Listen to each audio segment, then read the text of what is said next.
una maoni gani kwa Clement Mzize ambaye msimu huu nadhani ndio msimu ambao amefunga magoli mengi tangu amekuwa introduced kwenye ligi yetu na akiwa na mabingwa watetezi Young Africa. Kiwango chake namna ambavyo unamtazama Clement Mzize msimu huu? Ya, mimi nafikiri Mzize, nchi imekuwa ina uhaba mkubwa sana wa washambuliaji na inapita miaka 3-4 bila nchi kupata mshambuliaji ambaye ana quality ya juu.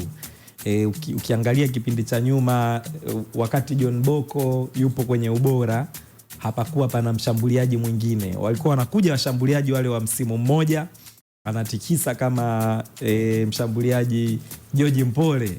Mambo ya Geita. Mambo ya Geita alisumbua sana, na sasa mwendelezo unakuwa haupo. Sasa Mzize amekuwa ni kama kijana wa Kitanzania ambaye anatazamwa kwa umri wake. Sasa hivi wanasema ana miaka 19-20 nadhani.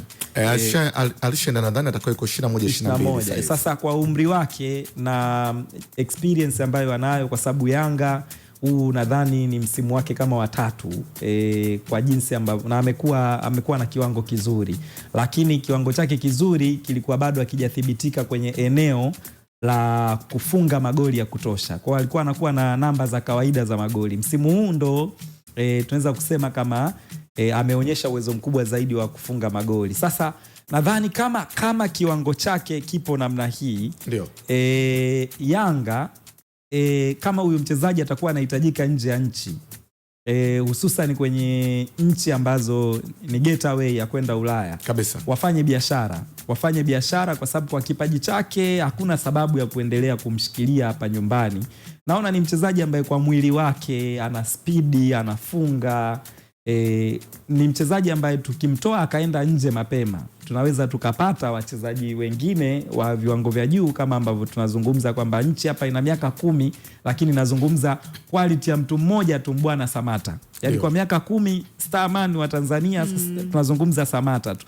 Kwa Mzize kama atauzwa akaenda nje mapema, nadhani anaweza akawa ni miongoni mwa wachezaji wakubwa wa Kitanzania ambao wanaweza wakang'ara nje ya nchi. Siungi mkono sana kumbakisha hapa nyumbani kwa kiwango chake. Kama itatokea biashara nzuri, nadhani Yanga wafanye biashara kwa mustakabali wa kipaji cha huyu kijana, lakini pia kwa mustakabali wa taifa, kwa sababu future yake inaonekana ni kubwa sana.